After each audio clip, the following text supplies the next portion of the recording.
This course teaches you the grammar you need to communicate confidently and accurately in English. You learn how to use verb forms to describe the present, past, and future, how to ask for advice, give instructions and make requests, suggestions and offers, how to use articles, adverbs, adjectives, and prepositions, and how to describe possibility, ability, obligation, and necessity.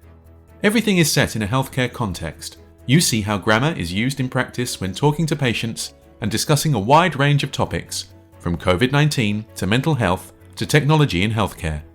Essential Grammar for Healthcare is multimedia, using the latest in online learning, from video explainers to interactive voice recording to multiple practice activities. There are PDFs in every unit for you to download and keep.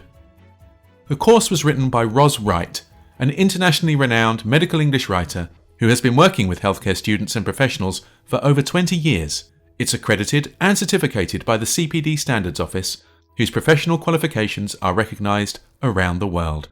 At the end of the course, you'll be able to use a wide range of practical healthcare-focused grammar with confidence and accuracy.